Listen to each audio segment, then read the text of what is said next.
यदि आप चाहते हैं इंजीनियरिंग में एडमिशन लेना इस बार, इस पूरे वीडियो को देखिए आज एक बार।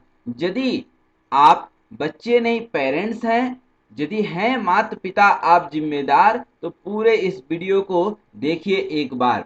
दोस्तों, मैं आपका शुभचिंतक doctor Jitendra Pandey, professor and head in mechanical engineering. आज यह वीडियो उन सभी के लिए समर्पित है, उन बच्चों के लिए समर्पित है जो 12th के बाद अर्थात पीसीएम फिजिक्स केमिस्ट्री मैथ लेकर के उन्होंने बहुत मेहनत किया और अंततोगत्वा वह इंजीनियरिंग में एडमिशन लेना चाहते हैं। जब आप इंजीनियरिंग में एडमिशन लेना सोचते हैं, उस समय आपके दिमाग में कई सारी ब्रांचेज का एक परमिटेशन कम्बिनेशन बन जाता है कि हम कौन सी ब्रांच लें। आइदर हमें सिविल लेना चाहिए, इलेक्ट्रिकल लेना चाहिए, इलेक्ट्रॉनिक्स लेना चाहिए, या कंप्यूटर लेना चाहिए, या मैकेनिकल लेना चाहिए, इंस्ट्रूमेंटेशन लेना चाहिए। ऐसे जो है अनेकों ब्रांच है, लगभग 25-30 ब्रांचेज हैं आज के डेट में इंडिया के डिफरेंट यूनिवर्सिटी और कॉलेज में। लेकिन यह एक बहुत बड़ी कन्फ्यूजन हो जाती है कि हम कौन सी ब्रांच लें। तो आज का यह वीडियो आपको समर्पित है कि आप इंजीनियरिंग में एडमिशन लेना चाहते हैं और आपके अंदर वह क्या क्वालिटी है, पहले उसको आप परखें और तब ब्रांच डिसाइड करें।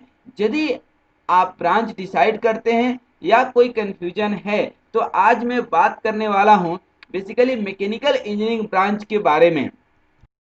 जब आप मैकेनिकल ब्रांच सोचते हैं तो बहुत सारे प्रोस एंड कॉन्स दिमाग में आते हैं और आना भी चाहिए।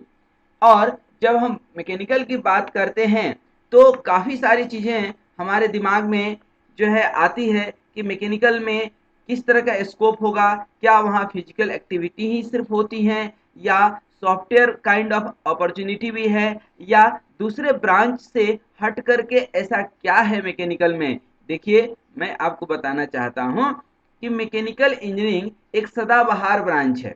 ये तो आप सुने ही होंगे कि एवरग्रीन ब्रांच है, लेकिन आखिर ऐसा क्या है जिसके चलते हम इसे एवरग्रीन कहते हैं। और जब हम सारे ब्रांचेज की बात करते हैं, जैसे सिविल है, इलेक्ट्रॉनिक्स है, इलेक्ट्रिकल है, कंप्यूटर साइंस है, या कोई भी ब्रांच है, उसके कंपैरिजन में मैकेनिकल में ऐसा क्या बेनिफिट है कि हमें मैकेनिकल लेना चाहिए। तो आज इस पूरे वीडियो को पूरा देखिए, तब आपके समझ में आ जाएगा कि the best branch is only mechanical. उसका मैं जो है इमोशनली नहीं, प्रोफेशनली जो है आपको इसका आंसर दूंगा। लॉजिकली जो है आप देख पाएंगे, समझ पाएंगे कि yes, mechanical is the best. अब ये जो है ब्रांचेज की कॉम्बिनेशंस हमने आपको बता दिया कि जिस तरह से computer science, electronics, electrical, civil के बारे में आप जो है जानते होंगे। लेकिन मैं आज जो बात करने वाला हूँ career opportunity in mechanical engineering.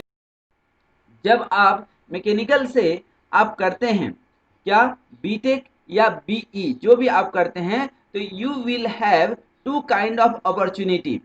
First opportunity may be the job या बिजनेस, और दूसरी अपॉर्चुनिटी आपके पास होती है हायर स्टडी की।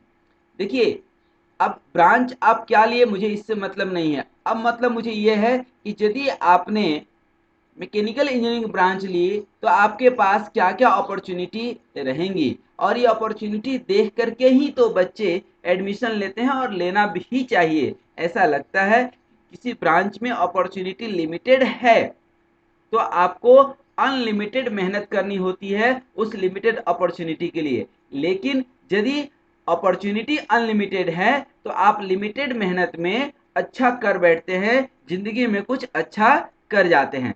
अब देखिए, बीटेक के बाद जैसा कि हमने बताया कि या तो आप जॉब कर सकते हैं या हायर स्टडी में जा सकते हैं।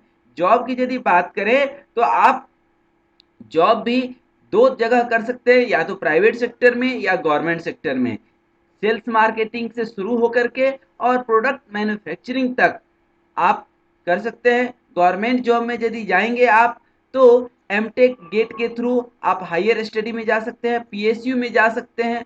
गवर्नमेंट सेक्टर्स बहुत सारे हैं जिसमें कि आप मैकेनिकल इंजीनियरिंग का जॉब कर सकते हैं, सिविल सर्विसेज में जा सकते हैं। बहुत सारे इंजीनियरिंग कॉलेजेज में प्रोफेसर्स की ज़रूरत होती है। वहाँ पे आप प्रोफेसर बन सकते हैं, आप ट्रेनर बन सकते हैं, रिसर्च कर सकते हैं, और प्रोडक्शन, क्वालिटी और मेंटेनेंस में तो अनलिमिटेड अपॉर्चुनिटी है। किसके लिए? मैकेनिकल इंजीनियर्स के लिए। अब यदि हम बात करते हैं कि मैकेनिकल इंजीनियरिंग है क्या, तो basically mechanical engineering is the concept of applied science, जहाँ पे कि हम कोई एक प्रोडक्ट बनाते हैं, फिजिक्स का कॉन्सेप्ट यूज करते हैं, मटेरियल साइंस का कॉन्सेप्ट यूज करते हैं, और अंततोगत्वा हम लोग एक प्रोडक्ट की मैन्युफैक्चरिंग करते हैं। फिर से मैकेनिकल सिस्टम, जो भी आप सिस्टम देखते हैं, चाहे आप ऑटोमोबाइल हो, एरोप्लेन हो, दैट मीन्स की नीडल से लेकर के, सुई से लेकर के सैटेलाइट तक मैकेनिकल इंजीनियरिंग इन्वॉल्व है, जो कि आज हम बताएंगे, और हर जगह पर आपके लिए अपॉर्चुनिटी है। तो यदि हम इन शॉर्ट कहें तो mechanical engineering basically applies the principle of physics and materials for the purpose of analysis, manufacturing the need-based product, and maintaining and analyzing the mechanical system. यदि हम मैकेनिकल इंजीनियरिंग में subjects की बात करें तो there are more than 40 subjects. However, few of the important subjects are like कि mechanics जो आप फिजिक्स में पढ़ते होंगे, उसी मैकेनिक्स का बहुत डिटेल में जो है यहाँ पे हम लोग मैकेनिकल इंजीनियरिंग में पढ़ते हैं। स्ट्रेंथ ऑफ मटेरियल, अर्थात किसी मटेरियल की स्ट्रेंथ कैसे निकालते हैं, कितनी स्ट्रेंथ होनी चाहिए, क्योंकि कोई मटेरियल आप साइकिल में यूज कर रहे हैं और कोई मटेरियल मोटरसाइकिल में यूज कर रहे हैं। मटेरियल देखने में सेम होता है, बट दोनों की स्ट्रेंथ बिल्कुल अलग अलग होती है। जो मटेरियल आप बाइक में यूज करते हैं, सेम वही मटेरियल आप एरोप्लेन में यूज नहीं कर सकते हैं। इसी तरह से दूसरे सब्जेक्ट्स हैं इंस्ट्रूमेंटेशन, थर्मोडायनामिक्स आप पढ़ते हैं। ऑटोमोबाइल सेक्टर एक बहुत बड़ी सेक्टर है वर्ल्ड वाइड, पूरे ग्लोब में।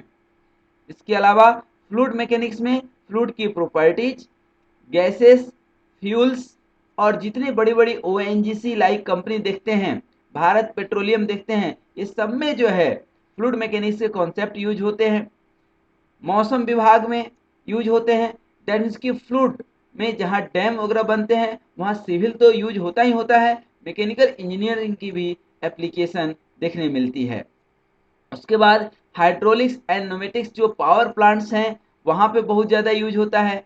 मटेरियल इंजीनियरिंग में प्रोडक्ट आप बनाते हैं।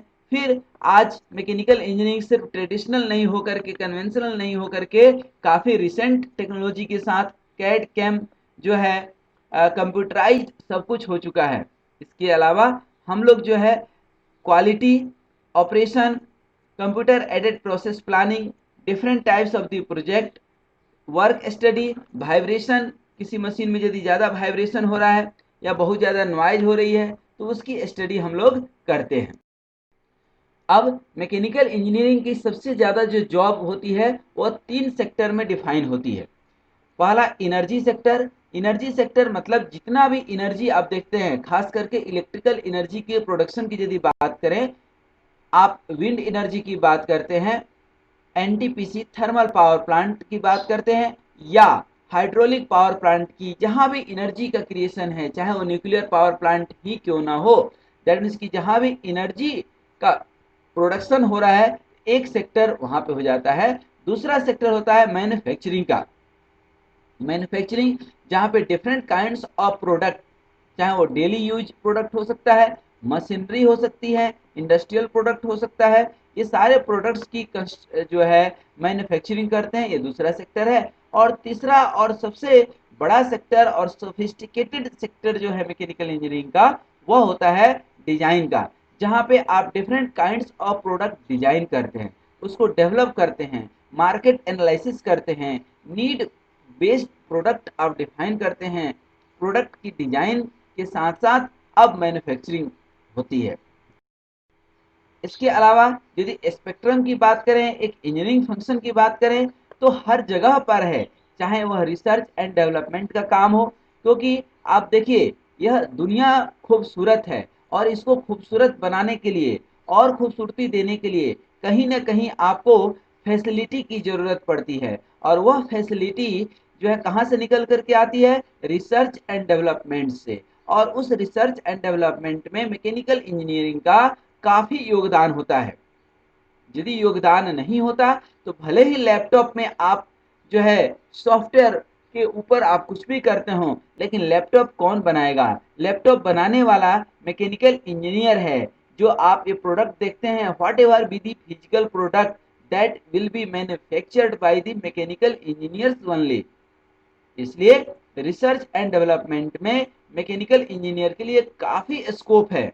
मैकेनिकल इंजीनियरिंग में फिजिकल प्रोडक्ट ज़्यादा होते हैं, तो जो फिजिकली थोड़ा सा जो है एक्टिव है और फिजिकल एक्टिविटी में जिनकी मन लगती है, जिनकी क्रिएटिविटी है, जिनके अंदर कुछ इनोवेटिव सोच या प्रोडक्ट डेवलप करने का या सोसाइटी के प्रॉब्लम्स को फाइंड आउट करके उसको सॉल्यूशन देने की यदि आपके अंदर एक काबिलियत या कहें तो एक इंटरेस्ट है, क्योंकि इंटरेस्ट होना जो है बहुत महत्वपूर्ण है।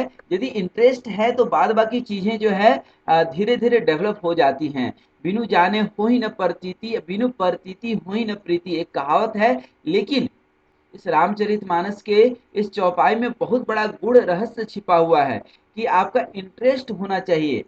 हम ये जो कैरियर अपॉर्चुनिटी बता रहे हैं, इसमें कैरियर अपॉर्चुनिटी तो बहुत अच्छी बात है, लेकिन इसके लिए आपको 4 साल जो है बहुत मेहनत करनी होती है और तब जाकर के अगला 40 साल आप इसमें गुजारते हैं। चाहे वो रिसर्च एंड डेवलपमेंट हो, चाहे डिजाइन हो या टेस्टिंग ऑफ द मशीनरी हो, मैन्युफैक्चरिंग ऑफ द आइटम्स हो या किसी बड़े मशीन की ऑपरेशन एंड मेंटेनेंस हो। मार्केटिंग एंड सेल्स में भी मैकेनिकल इंजीनियर्स की जरूरत होती है और एडमिनिस्ट्रेटिव मैनेजमेंट गवर्नमेंट सेक्टर में भी इसकी जो है काफ़ी डिमांड है।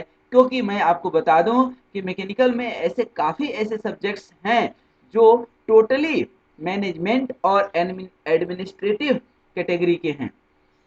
यदि हम इंडस्ट्री की बात करें, लेटेस्ट वर्जन की बात करें, तो इंडस्ट्री एक समय था जो बहुत ही कन्वेंशनल और ट्रेडिशनल तरीके से काम करता था, लेकिन due to development of the globe यह जो है इंडस्ट्री 1.0, 2.0, 3.0 और लेटेस्ट वर्जन जो है इंडस्ट्री 4.0 आ चुका है, जिसमें आर्टिफिशियल इंटेलिजेंस, न्यूरल नेटवर्क और भी कई सारे लेटेस्ट टेक्नोलॉजी के साथ कैट कैम और ये इंडस्ट्री 4.0 लेटेस्ट वर्जन है।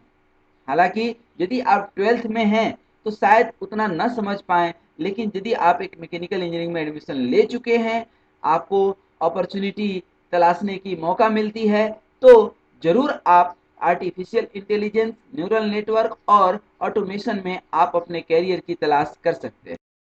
इसके अलावा यदि हम देखें तो सबसे ज़्यादा जो है मैकेनिकल इंजीनियर्स इन्वॉल्व जो होते हैं ऑटोमोबाइल सेक्टर में। आप जितनी भी गाड़ी, बस, ट्रैक्टर, जो है हेलीकॉप्टर या एरोप्लेन जो भी कुछ देखते हैं, that is little bit correlated with the automobile sectors. Manufacturing of the parts and components of the automobile has a huge demand of the mechanical engineers.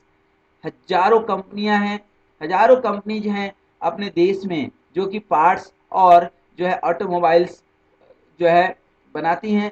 इसके अलावा इंडस्ट्री के जो मशीनरी हैं, होम अप्लायंसेस, आपके किचन में लगने वाले items, ये सब कुछ मैकेनिकल इंजीनियर्स ही जो है डेवलप करते हैं, डिजाइन करते हैं, बनाते हैं।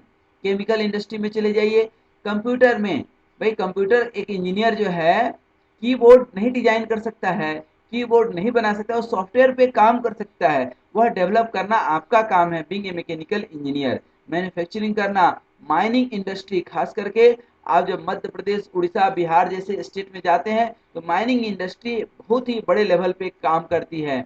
जब आप गुजरात वगैरह जाते हैं तो पेट्रोलियम इंडस्ट्रीज, क्योंकि आज की डेट में आप भी इस चीज को मानेंगे कि बिना पेट्रोलियम का, बिना डीजल का काम नहीं चलने वाला है। तो आखिर नहीं चलने वाला है तो आएगा कहाँ से? उसके करने के लिए जगह जगह रिफाइनरी प्लांट है। आईओसीएल के हैं, आप भारत पेट्रोलियम के हैं, एसआर के हैं, रिलायंस पेट्रोलियम है। रिलायंस तो दुनिया का नंबर 1 कंपनी बन चुकी है आज के डेट में। रिलायंस जो बाणनगर में, जामनगर में जो है रिफाइनरी कंपनी है, वर्ल्ड की मानी जानी कंपनी है। वहाँ पे कैरियर अपॉर्चुनिटी के आप उसमें देख सकते हैं 70-80% मैकेनिकल इंजीनियर वहाँ पे काम करते हैं। इसके अलावा यदि आप देखेंगे तो जहाँ भी प्रोडक्शन इंडस्ट्री है, केमिकल इंडस्ट्री है, पब्लिशिंग एंड प्रिंटिंग इंडस्ट्री है, टेक्सटाइल जहाँ कपड़े बनती है, फार्मास्यूटिकल इंडस्ट्री की बात करें या रबर, ग्लास या एरोस्पेस की बात करें। इसके अलावा कंसल्टेंट के तौर पर आप काम कर सकते हैं, इंडिपेंडेंट काम कर सकते हैं, रिसर्च और डिजाइन में आप पार्टिसिपेट कर सकते हैं। गवर्नमेंट के ऐसे कई सारे बॉडीज हैं और मैं आपको जाते जाते ये बताना चाहता हूँ कि गवर्नमेंट की ऐसी कोई वैकेंसी नहीं है जिसमें आप पार्टिसिपेट नहीं कर सकते हैं, आप जॉब नहीं ले सकते हैं। बस जरूरत है आपके अपने कैलिबर की। आपके अंदर कैलिबर है तो डेफिनेटली गवर्नमेंट के किसी भी सेक्टर में आप जॉब हासिल कर सकते हैं। यदि बात करें ऑटोमोबाइल सेक्टर की, तो जैसा कि हमने बताया कि यह अपने आप में एक बहुत बड़ा सेक्टर है। इसमें इनफाइनाइट अपॉर्चुनिटी है, बहुत अपॉर्चुनिटी है। लेकिन मैं आपको बताना चाहता हूं कि जैसे ही बच्चे इंजीनियरिंग करते हैं, बीटेक करते हैं, बीई करते हैं, तो इमीडिएट आफ्टर बीटेक उनको एक अच्छा पैकेज नहीं मिलता है।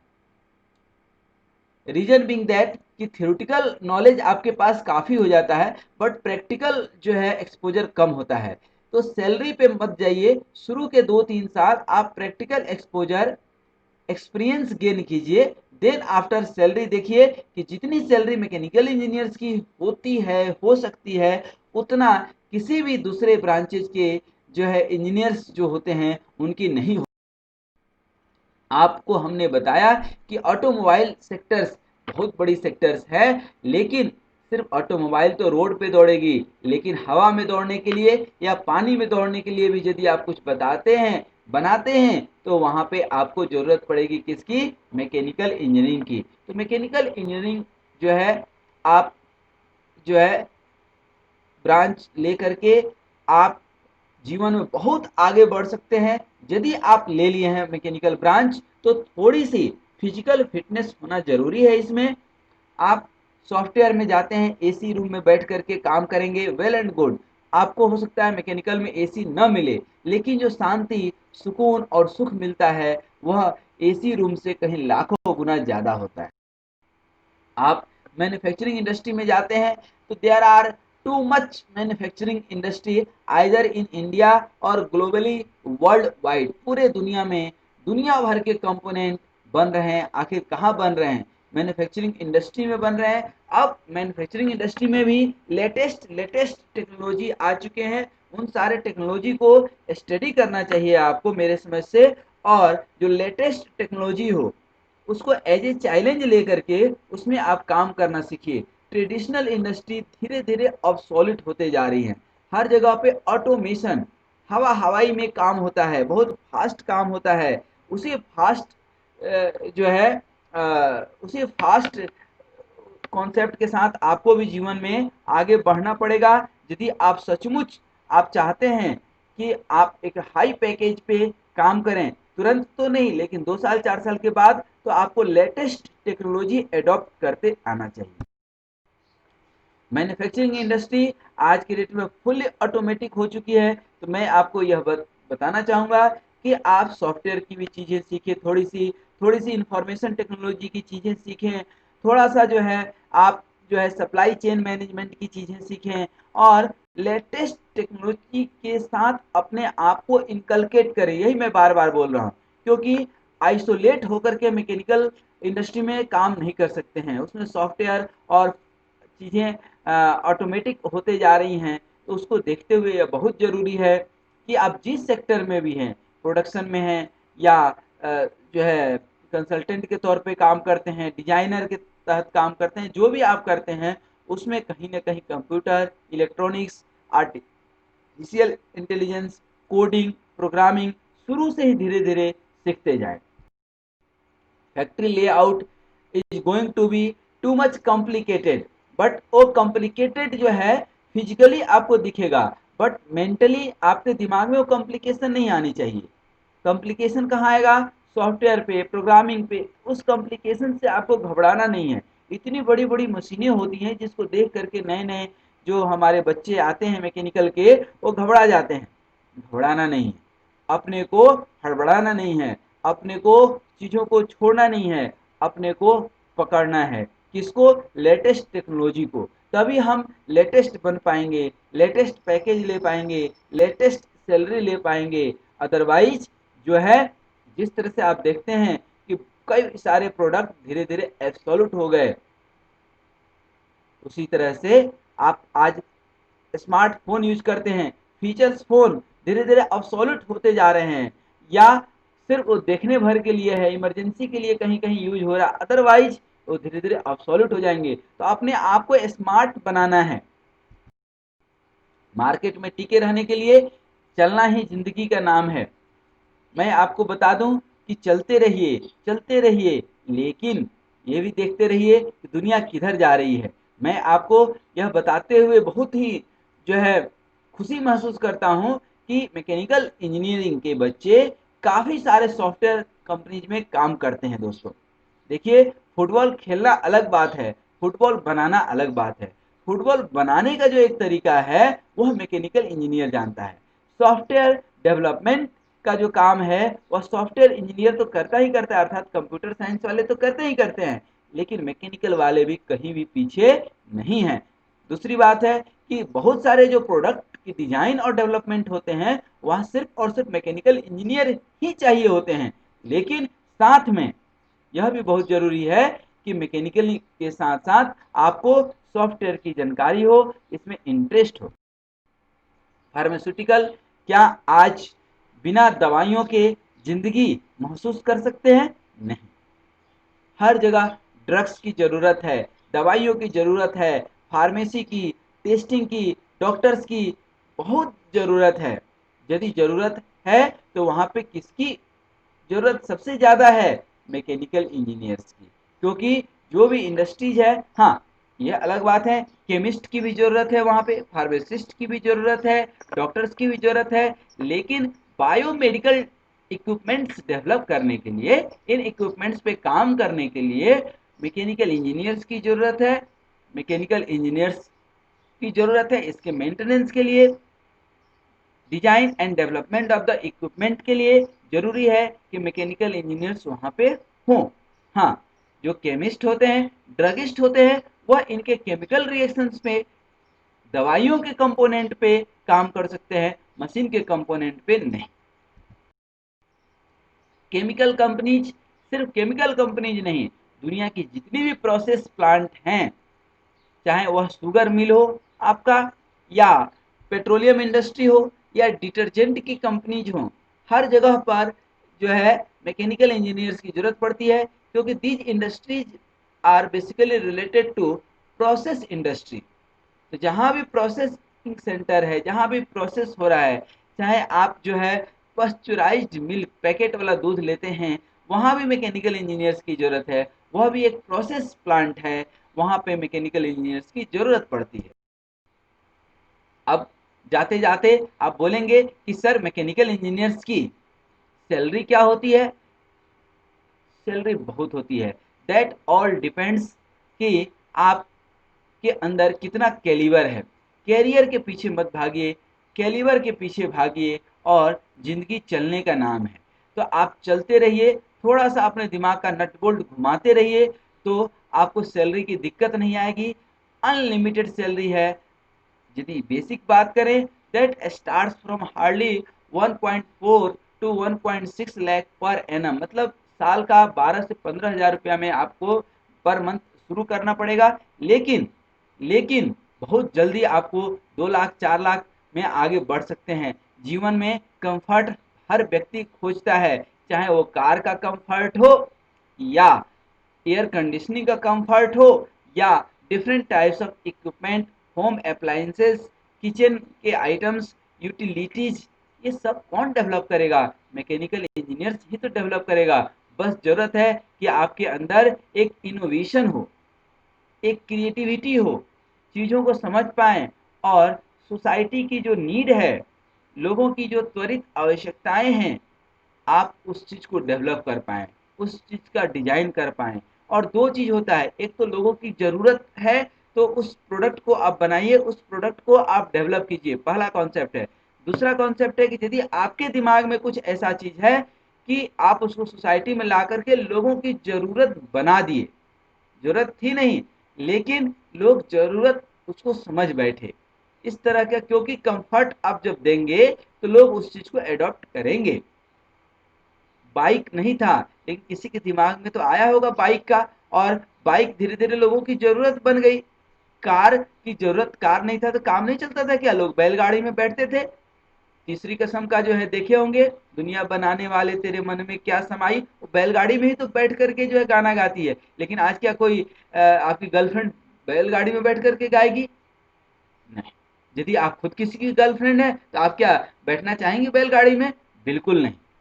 तो कहने का मतलब है कि अपॉर्चुनिटी बहुत ज्यादा है मैकेनिकल में, बस उसको इनकेस करने की जरूरत है। एनटीपीसी पावर प्लांट की जगह पर complex manufacturing machine tool manufacturing processes, और इसके अलावा nano technology, biomedical, micro electromechanical system, mechatronics, bio engineering की जगह पर बहुत अपॉर्चुनिटी है। और ये जर्नी कंटिन्यूड है, बस जरूरत है कि अब हम अपने दिमाग की बत्ती जला लें। तो ये कुल मिलाकर के फ्यूचर अपॉर्चुनिटी की बात करें तो there is unlimited opportunity for a mechanical engineer. Good, try to be a very good engineer, the reason being that good is better than the best। इसके अलावा भी यदि इस पूरी वीडियो में कुछ हमसे छूट गया हो या कुछ आपके मन में संदेह हो रिलेटेड टू एडमिशन, कहाँ पे लें, किस तरह के इंजीनियरिंग कॉलेज को सिलेक्ट करें, कौन सा इंजीनियरिंग कॉलेज अच्छा है, क्या हमें पढ़ना चाहिए, किस सब्जेक्ट पे हमें ध्यान देना चाहिए, यदि आप 12th में हैं तो भी ब्रांच सिलेक्ट करने में मैं आपका हेल्प कर सकता हूं। और यदि आप एक इंजीनियरिंग स्टूडेंट हैं, ऑलरेडी मैकेनिकल इंजीनियरिंग कर रहे हैं, तो वहां भी आपके लिए एक बहुत ग्रांड अपॉर्चुनिटी है। यदि कोई मन में डाउट है, कोई शंका संदेह है, तो you may call, you may right in text, आप राइट कीजिए या कमेंट बॉक्स में इसी वीडियो के अंदर जाकर के कम्प्लीमेंट बॉक्स में आप लिखिए। मैं यह उम्मीद करता हूं कि यह 25 से 30 मिनट का वीडियो आपके जीवन में काफ़ी काम आएगा। यदि आपके अलावा कोई आपका शुभचिंतक मित्र या कोई भी यदि एडमिशन लेना चाहते हैं तो that you can share this video. यदि वह कैरियर की चुनाव करने में कन्फ्यूजन महसूस कर रहे हैं तो वहाँ पे इन वीडियोज को जरूर शेयर कीजिए। फिर हम लोग किसी नए कॉन्सेप्ट के साथ, नए वीडियो के साथ इसी तरह मिलते रहेंगे। बस इन चीज़ों पे थोड़ा ध्यान दीजिए, अपने जीवन में नित्य नई उन्नति प्राप्त कीजिए। हमेशा स्वस्थ रहिए, मस्त रहिए और मुस्कुराते रहिए। बहुत बहुत धन्यवाद।